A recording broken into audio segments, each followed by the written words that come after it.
Hi, everybody. I think I say that at the beginning of every one of my videos. Hey, y'all. Yo, what's happening? It's just like, hi, everybody. I'm going to leave it at that. Sunday, January 5th. I'm getting off to a really late start. It's almost 2 o'clock here in LA right now. I've been up since 5:15 though. Had to take care of some calls and stuff that were time related, and then had to take a run out almost to Westlake. So I've been on the freeway. It was really strange. I feel really horrible. I hope nobody was killed, but it's really scary.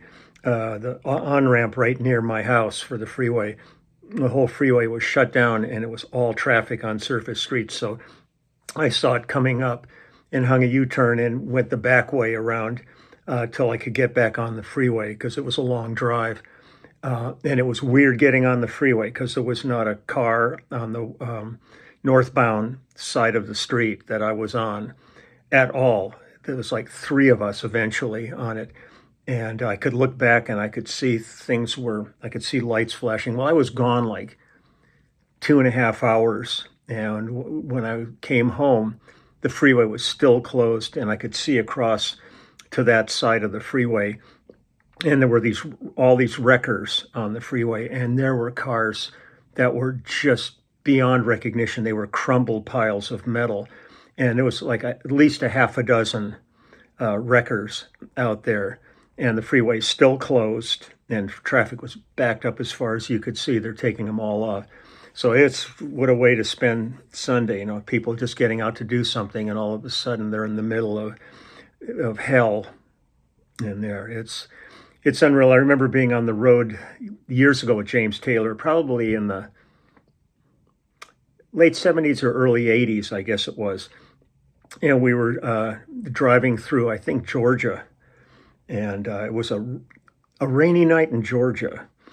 And it was probably about 2 or 3 in the morning. And I never sleep on the bus. So I was sitting up in the front lounge and talking to the driver, Brannon, and everybody else was sleeping. And suddenly traffic was stopped. And as we're creeping along, moving along, we suddenly look out the window. I've never seen such carnage in my life in terms of destroyed automobiles. I mean, it was just horrific. And we're both looking at each other going, oh, this is just the worst thing. And then as we got a little farther, we realized that those were all cars from a wrecking yard that had fallen off of a truck. And so they were all just smashed in a wrecking yard, and they were probably on their way to a recycling center or a smelter. So nobody was involved in it. But I mean, it was one of those things, your initial response at seeing it is, oh my God, what could have happened here? Nobody could survive this. It's so terrible. And it turns out it was just a load of wrecked cars that fell off of a flatbed. And thank God they didn't hit anybody or anything, because you do see some pretty awful stuff happen out there on the roads.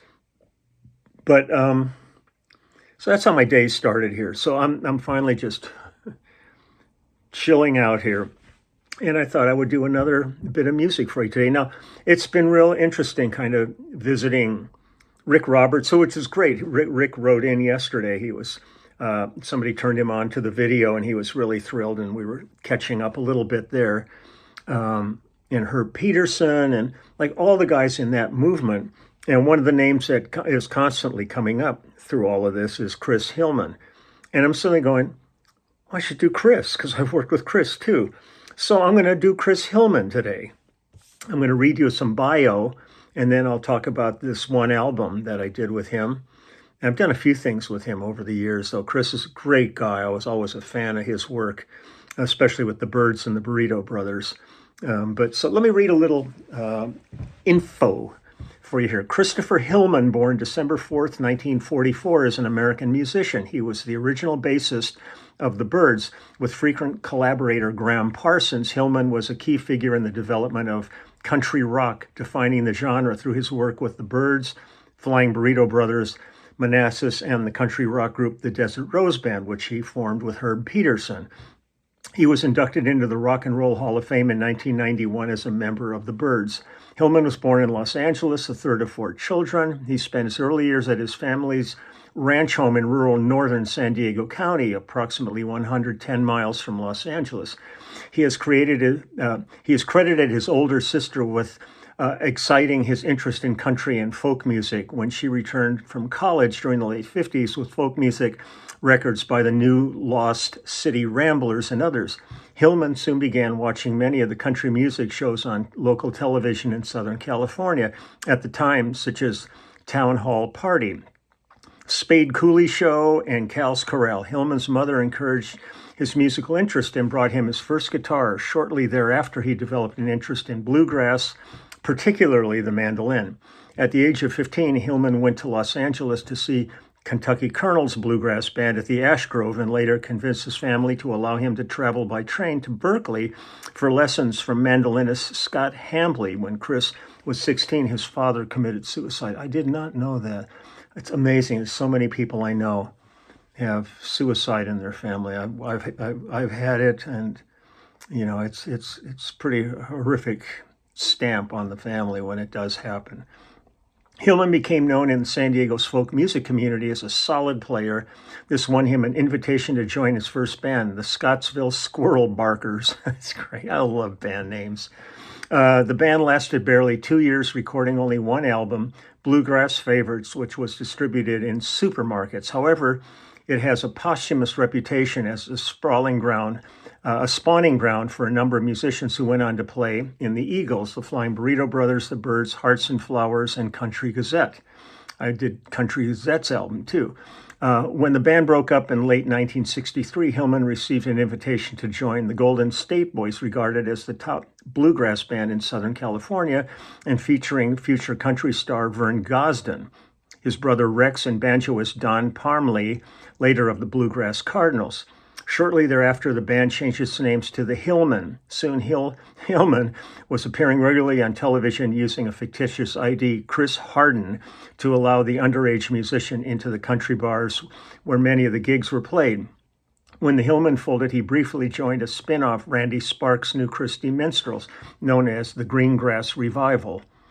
And it goes on. I mean, this is one of those guys with an extensive background. There's a little bit here. At this point, frustrated, Hillman considered quitting music and enrolling at UCLA, where he received an offer from the Hillman's former manager and producer, Jim Dixon, gotta remember Jim, to join Jim McGuinn, David Crosby, Gene Clark, and Michael Clark in a new band, the Byrds.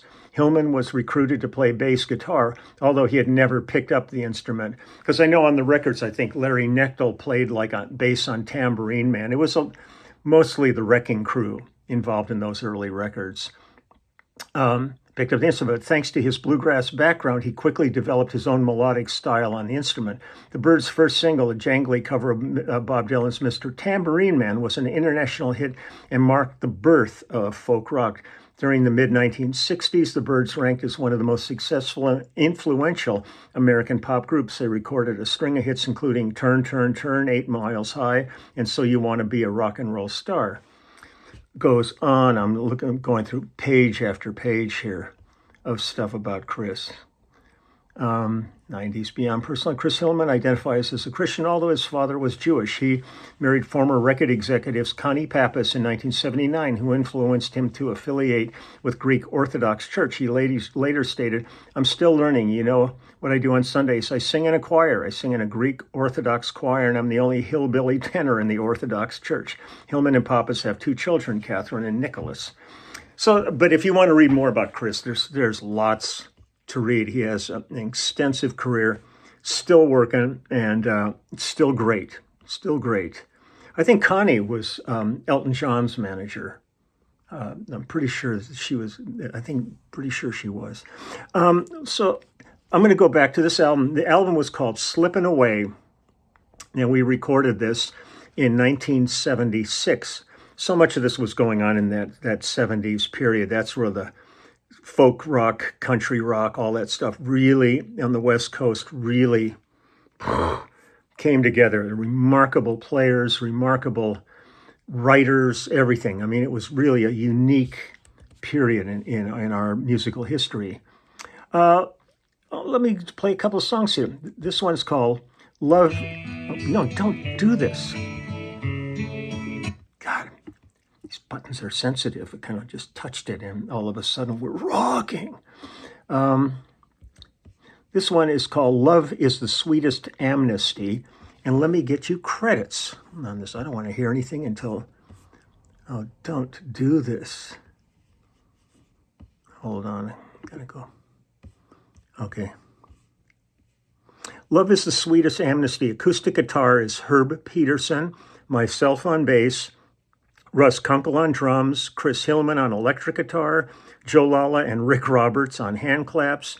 Ivory Joe Harris on keyboards, Steve Cropper of Booker T and the MGs on lead guitar, Al Perkins on pedal steel guitar, Joe Lala and tambourine. Vocals are Chris Hillman and Herb Peterson. This is all predecessors to like the Desert Rose Band and all that. And the song was written by Danny Duma. So this is Love is the Sweetest Amnesty. Let me get my speaker out here and let us check this out.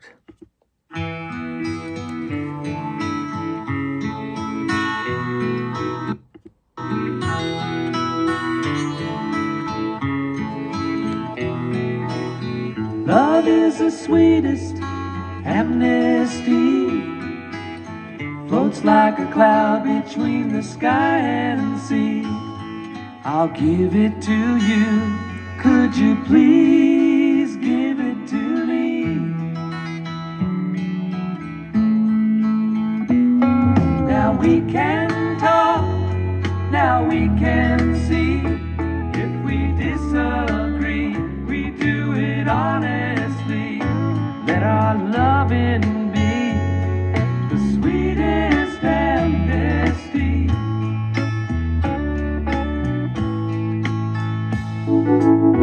Love is the sweetest amnesty, given by the power that let us be.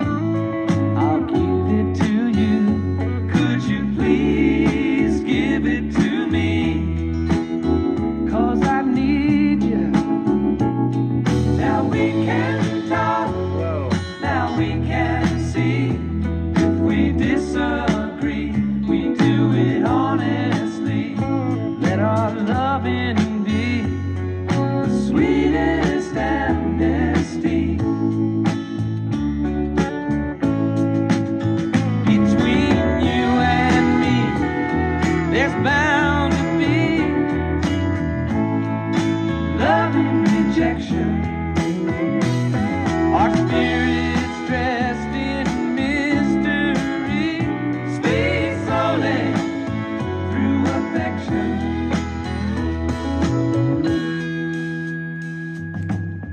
Love is the sweetest amnesty, floats like a cloud between the sky and sea. I'll give it to you, could you please give it to me?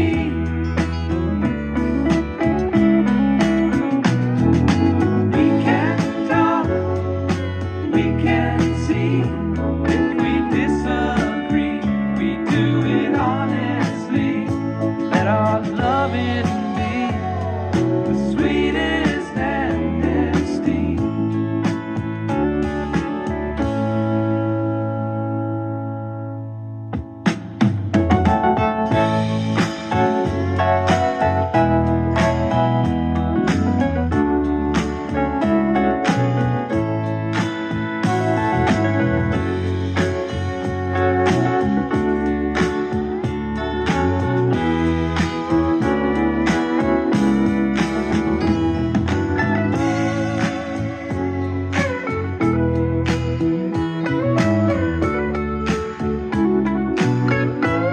Steve Cropper. Let our loving be the sweetest amnesty.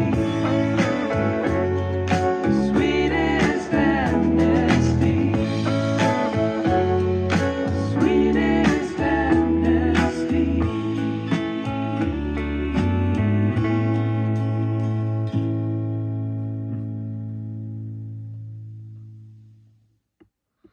I look back to how long ago this was, and I think of them and doing the Desert Rose Band and singing as sweet as ever. I mean, it's really been in their DNA for a long time. What do we got here? Take Me in Your Lifeboat. Let me get some credits for you. Take Me in Your Lifeboat. Acoustic guitar, baritone vocals are Bernie Ledden from the original Eagles. Banjo tenor vocals are Herb Peterson, myself on bass. Fiddle and bass vocals are Byron Berline, the great Byron Berline, who left us not that long ago. He was one of the greatest fiddlers ever. Joe Lala on percussion, which was credited as a cardboard box. Mandolin and lead vocals are Chris Hillman. It was written by Chris Hillman. So Take Me in Your Lifeboat is the name of this track here. Here we go. Take me in your lifeboat, take me in your lifeboat. It will stand the raging storm. Take me in your lifeboat, take me in your lifeboat. It will bear the spirit home.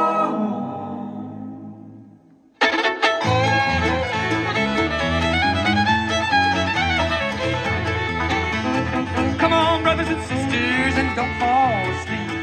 Pray night and day, or you'll sleep in the deep. Now fathers and mothers are praying so loud. Oh Lord, won't you take us in your lifeboat? Take me in your lifeboat, oh, take me in your lifeboat. It will stand the raging storm. Take me in your lifeboat, oh, take me in your lifeboat. It will bear the spirit home.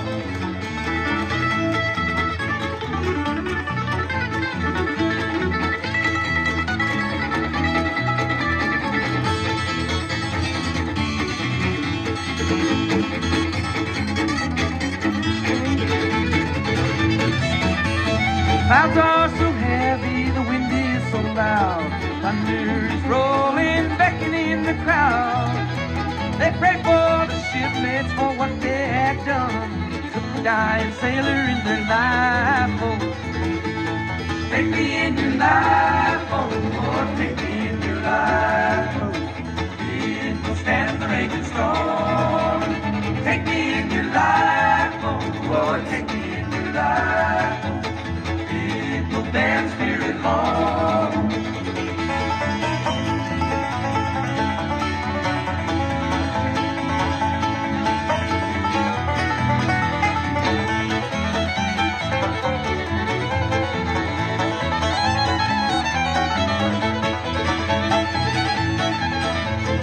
Take me in your lifeboat, oh, take me in your lifeboat. It will stand the raging storm. Take me in your lifeboat, oh, take me in your lifeboat. It will bear the spirit home.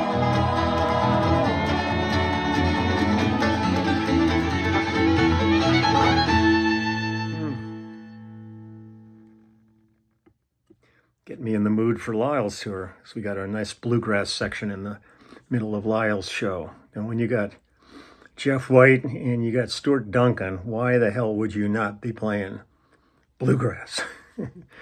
Some other credits on this too. It was produced by Ron and Howard Albert, the Albert brothers, mastered by Alex Sadkin, engineered by John Aruba Arias, and assisted at Sound Labs by John Sands. Mixed Criteria Recording Studios down in Miami. I've worked there a few times. And we recorded at Sound Labs in Cherokee Studios here in Los Angeles. So good, I'll do one more for you here. This one's called Slippin' Away, which is the title track from the album.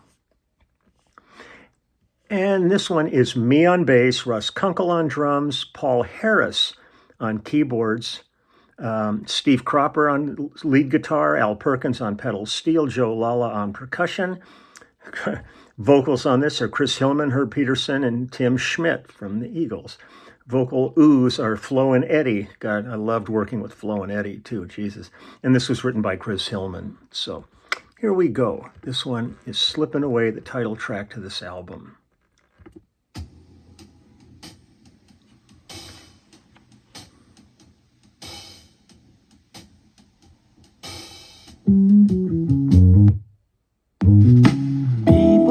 talking about. Don't screw up in the middle of my bass fill. Let's start this again.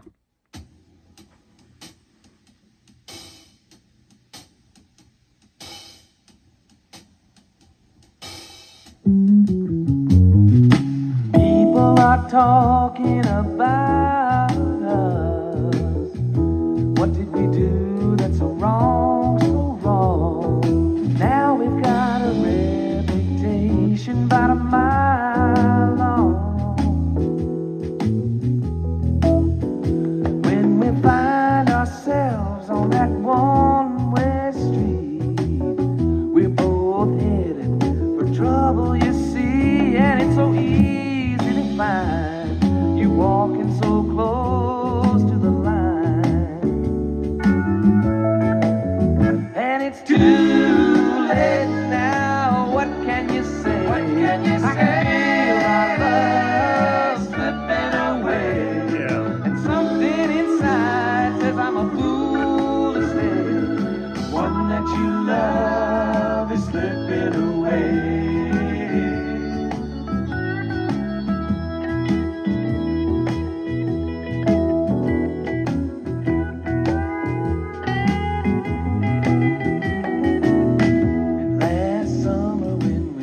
Out all night, telling our stories until daylight, and you told me you loved me, everything would be alright. You know that sneaking away to have a good time, sometimes you know you just got to unwind, and it's just not so easy. You're walking so close to the line, and it's too late now. What can you say? What can you say? I can feel our love slipping away, and something inside says I'm a fool to stay. The one that you love is slipping away,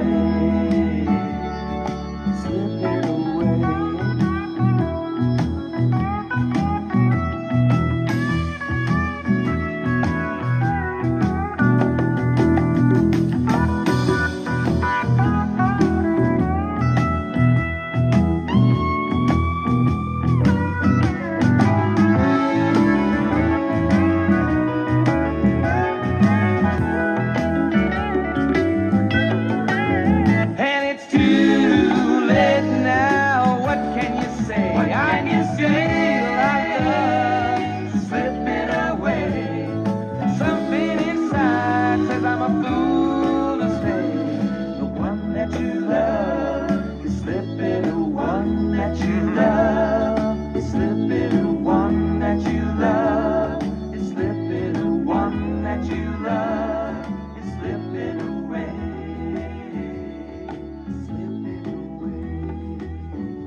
Just cruising.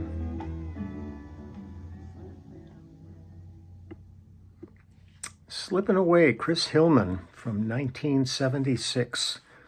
And Chris is still going strong, sounds great. Herb Peterson is still going strong, sounds great. Most of the guys, we've lost a few of the people involved in these things over the years, and it breaks my heart, but they're here on the record. I get to hear them. It's like, close my eyes and I'm back in the studio with these maniacs having just the time of my life.